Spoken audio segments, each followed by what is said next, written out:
It's 10 p.m. Do you know where your children are? If this is another threat... It's not a threat.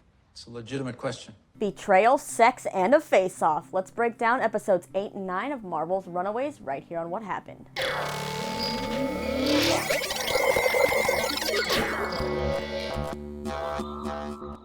Hey everyone, I hope you all had a great holiday. So in this video, I'm going to be combining episodes 8 and 9 because as you probably noticed, I was out of town last week when episode 8 came out to celebrate Christmas. Now in these two episodes, we got to learn a lot more about what happened to Amy, Nico's sister. Someone also betrays the group, and since the kids learned that it could be their last day on Earth, some hookups happen as well. So let's get these recaps started. First up, episode 8. So Molly has been dropped off at Graciella's house, and she gives Molly a letter her parents mailed before they died. Inside is a key and a note that says, "Find Elian." Now that's the name of Molly's stuffed elephant, but she has it with her still, so she's confused at first. She then remembers that she lost the elephant on a train once, and she asks Graciella if there's a train station nearby. She says they can go the next morning to the Metro Link station, but Molly, she just cannot wait that long, so she sneaks out in the middle of the night and uses the key to open a locker at the train station. Inside is a VHS tape, and of course Molly's only supposed to be, what, like 14? And she's pretty young, so she's just like,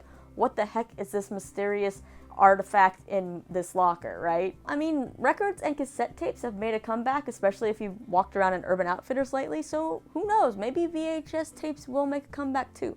I kind of doubt that though. But what's on the tape? We'll save that for episode 9. Nico is still demanding to know answers from Alex about the password and all that kind of stuff.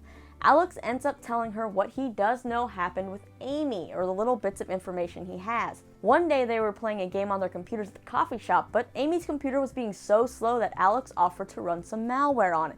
He found someone was logging her keystrokes and basically hacked her. When he told her this, Amy kind of freaked out, grabbed her computer, and ran out. We then learned that Amy at first was just playing around trying to figure out her mom's password and such, and then she took her hacking up a level, decided to make a little bit of money on it, and well, it kind of got her in some trouble because she set off something. And now Tina knows that there was a breach at WizTech, so she puts Kincaid on figuring out what happened with the breach, and he's warning Amy that Tina's going to find out who it is. When Kincaid tells Amy to just turn herself in for the hack, she says she can't because she knows what her mom will do to her. Nico ends up saying that they never found Amy's phone or a backpack, but she was probably packing things up to run away, which Nico says sounds more like Amy than her actually committing suicide. Nico then returns home and searches Amy's room and eventually finds that backpack and the phone and plugs it in to charge it. Now when the phone finally charges and turns on, it displays a message from an unknown number that says, "He found out, leave the house now." We then see Amy frantically pack that bag, and she erases her hard drive, but she doesn't make it out of the house as we see a shoulder of a figure in the doorway, and I'm going to assume that it's Jonah because he's usually pretty bad news, right? Now as far as the drama with Victor being shot, they've called all of the Pride except for Leslie over to try to clean up this mess without Jonah hearing about it. Dale and Stacy, even though they're not the right kind of doctor, are able to stop Victor's bleeding, but he's in such bad shape he ends up in a coma. Chase has been taken upstairs so he doesn't witness what's going on, but he's kind of drunk and a mess and he starts calling his friends, but Gert, she doesn't answer because she's bonding with her dinosaur. He does get a hold of Carolina and asks her to come over, but then he has second thoughts and tells her not to. Carolina knows something is really wrong though and leaves a message for Nico saying something's happened to Chase's dad and they should go over there. Unfortunately for Carolina, Leslie's been eavesdropping outside of her door, and of course she was the one member of Pride that wasn't invited. Carolina ends up meeting with Gert and they bring the dinosaur and head over to Chase's house and sneak in. Meanwhile, Leslie shows up at the Stein house and even she doesn't want to get Jonah involved, so she says she called Frank to come over with his little healing gloves. It also seems like at one point Frank was in Pride, but probably after walking in on Leslie and Jonah and having his mind erased with that serum, he was pretty much kicked out. Now unfortunately for the rest of the members of Pride, Frank's healing gloves don't work and now Victor is worse off. Jonah then shows up, kind of surprising everyone, to save the day, and of course someone called him, and who was that one person? No surprise here, it was Tina. Jonah essentially says he needs Victor alive and they'll revive him how Jonah gets revived, with a sacrifice. Now when the Pride asks who's going to be sacrificed, Jonah suggests that since it was Janet's fault, it should be her. But this of course sets off a lot of bickering because Janet doesn't want to be sacrificed and neither does anybody else, and it causes Jonah to give the ultimatum of either it's Janet or Chase. so Janet reluctantly agrees to be the sacrifice. Robert is not too happy with this decision though and convinces everyone to give him a minute alone with Janet to say his goodbyes. He tells Janet that she should really at least say goodbye to Chase if she's going to go through with this. So as Janet goes to ask Jonah if she can have a minute to say goodbye to Chase, it ends up actually just being a distraction as Robert now has on the fistigons and is prepared to sacrifice himself. Tina surprisingly won't let this happen though, since Robert is still her husband, and she pulls out her staff and destroys one of the boxes. Leslie's now mad because the one person who can fix the box or build a box is Victor, who can now not be revived, and she thinks that if Jonah ever needs another sacrifice, they're kind of screwed. But Jonah reassures Leslie that that last sacrifice was the last one and they don't need those boxes anymore. He is able to give Victor a jolt though from the other box in order to keep him alive for the time being. As for Alex, his computer has finished the cryptic and all the kids meet up to decide what to do with the footage. Chase and Carolina have had a change of heart. Chase doesn't want the footage out because if something happens to the Pride, his dad dies. And Carolina says that she talked with Frank and he's willing to help them out. Chase ends up fighting Alex and smashes the laptop, so kind of there goes all their hope of turning in the Pride. Now let's move on to episode 9, where tensions are at an all-time high between the Pride and the kids themselves as well. Through flashbacks, we learn that Tina may not be as evil as everyone makes her out to be. In the first flashback from 10 years ago, we learn that Molly's parents discovered what Jonah was planning on digging up wasn't a renewable energy source like they've been told. Instead, they found a bunch of rock samples that glow and move and act all weird, kind of like those boxes Jonah uses for the sacrifices. Alice and Jean try to tell Dale and Stacy what they found, and Dale and Stacy think Tina may be after them again. The Hernandezes then hear something at the door, so when Jean tries to go open it, he can't, and they turn and see a canister on the floor that ends up blowing up the entire geosciences building that they are in. So we learn just how they died, but we also learn that little Molly was actually in that building as well. But she survived because she was holding on to one of those weird rocks when the explosion went off, and we see her eyes glow, so that's probably how she got her powers as well. Oh, and while Jeffrey thought it was Tina that had something to do with the Hernandez's death, it was actually Leslie that blew up that family. When she called Tina to tell her she took care of it, Tina was so rattled by what she heard, she ended up burning her hand on the pan, which is why she had her hand wrapped at the funeral, leading Jeffrey to be suspicious of her. In another flashback, we learned that Jonah has pretty much been threatening Tina all along, having her keep everyone in line and keeping that footage on the server. He ended up showing up once to her house unannounced and was playing with Amy when Tina returned home, and he also warned Tina that when girls become teenagers, that's when they turn on their mothers. So yeah, I'm starting to think a little bit more that it is Jonah that killed Amy. Alright, so at school the kids are bickering and trying to figure out what to do now that their evidence is gone. Carolina tries to tell the group that they can trust Frank and they just need to give him a few days and he's going to help them, but I'm pretty sure no one else really trusts this dude. Here we also get a joke on the mention of Runaways, as Gert jokes about how they're about to break up but they didn't even have a cool name for their group yet, so Alex suggests Runaways for the kids that they couldn't save. But the girls kind of think it's too dark, but it's a nice little nod at the title of the show. Since we've been kind of wondering how the show was going to fit this whole Runaways thing in, since in the comics, our heroes ran away, but on the show, they haven't. Also, for you comic book fans, there is a mention of the leapfrog and the tar pits in this episode. As for the construction site, it is now ready and Jonah has fired all of Wilder's security and implemented his own from the church because they need heightened security on this drill and what they're doing there. All of the members of the Pride think that they're finally going to be free, but they really now want answers as to what Jonah's doing, and they're starting to think it's maybe not a renewable energy source he's digging up. But of course, Jonah keeps avoiding all their questions. Everything that's happening at this dig site and the change of security also throws a wrench in Darius's plans. Yeah, remember him? I kind of forget about him and then he pops up and then you forget about him again. But he is still hanging around trying to get his revenge on Jeffrey. Now his security friend was working at the site, but he just got fired, so he's got to figure out something else to do.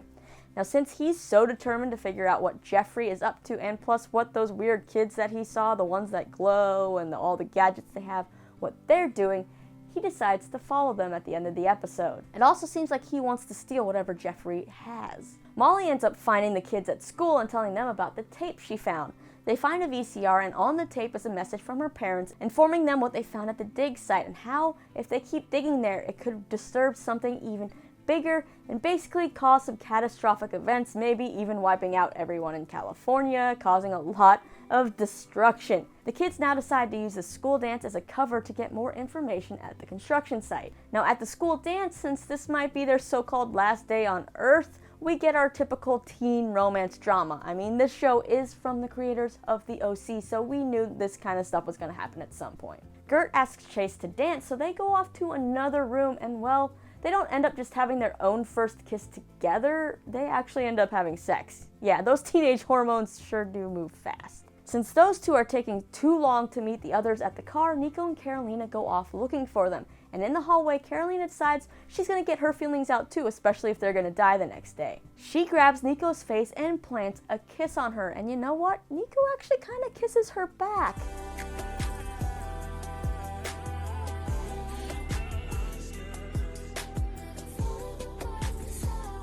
Carolina tells Nico she's always wanted to do that for a long time, but before Nico can really say anything else, Chase and Gert emerge into the hallway with their sex hair and the kids run off to the construction site. Meanwhile, Jonah calls an emergency meeting of the Pride in his room and asks them if they know where their kids are. They're all like, oh, our kids are at the school dance, like why would they be doing anything wrong?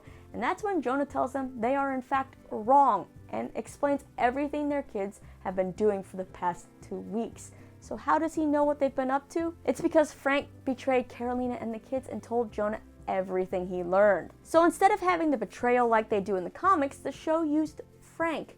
Now of course there is still one episode left, so who knows, there could be other twists thrown in. Maybe something from the comics will happen. Anyway, Jonah once again tells the Pride that if they question his leadership in any way, the consequences will be severe, and he asks again if they really know where their kids are. The parents return to their respective homes to discover that the Fistigons, the dinosaur, and the staff are all gone from their homes, plus Alex took a key card for the construction site, so I'm pretty sure they know where those kids are going. When the kids get to the construction site, they're stopped by a security guard from the church, so it kind of throws a wrench in Alex's plan of using the key card. Carolina steps in and lies about the kids doing a photography experiment and they got it approved by Frank, so she tells Carl, the security guy, to call her dad.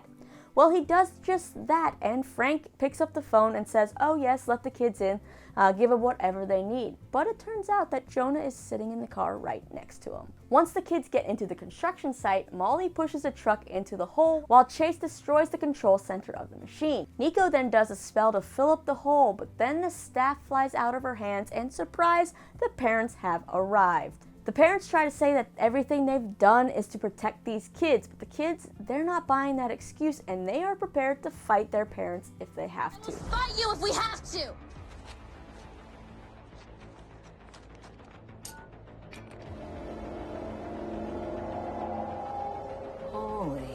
Through all of this, we also have Darius watching. So now, we kind of have to wonder what Darius is going to do with all the information he's kind of been watching. Like, does he know what's happening? Will the parents actually fight their own kids? Frank and Jonah also have not shown up at the construction site yet, so what are they up to? Jonah kind of mentioned to Frank that he was going to become head of the church, but it also seemed like Frank had a little bit of regret or guilt on his face after hanging up with the security guard. So is Frank maybe playing everyone? Oh, and as far as Amy's phone and that text message she had on it, Nico did show the message to Alex, and they're trying to figure out just who the message was from. They know it's a guy, they know they can rule out Kincaid and Robert, but who is it from? Like, who else did Amy tell that was texting her from an unknown number? As far as both of these episodes go, I have to say, Episode 8 was okay. It wasn't my favorite, but I'm glad we got more information about Amy. But Episode 9 is really where things are starting to pick up and get good, which makes sense since we only have one episode left to get to our big climax. Now, the relationship drama, I'm not gonna lie, gets a little bit annoying in Episode 9, kind of mainly when it comes to Gert and Chase, and just Gert in general. Sometimes I like her, and sometimes she's just real annoying. Like, did she really think it was the right time to bring up, why they had sex and if they're gonna have sex again and defining the relationship while Chase is trying to concentrate and figure out how to dismantle this machine? I'm also curious to see what the show does with Carolina and Nico. In the comics, when Carolina kissed Nico, Nico told her she wasn't gay and they just remained friends, and Carolina obviously went off and found another love interest. However, on the show, it seemed like Nico did kiss Carolina back, and she didn't say anything about, hey, don't do that, or whatever. So I'm curious if the show is going to make those two a couple. There are a lot of things that need to be addressed in this finale, so hit me up in the comments and let me know your thoughts on these past 2 episodes, and what do you want to see in this finale? Who do you think Amy was texting? Was it Jonah that killed her? Will the parents and the kids actually face off, or will Darius step in and throw a wrench in everyone's plans? Also, what are Jonah and Frank up to, and do you really think anyone may die in the finale? What do you also want from these romantic relationships? Leave all your thoughts below, and be sure to come back next week so we can talk all about this season 1 finale. In the meantime, you can check out some 2018 TV and movie preview videos right over here. Feel free to subscribe if you like what you see, because I'm a nerd and I'll be talking about all kinds of random things whenever I get the chance. I'll see you guys soon.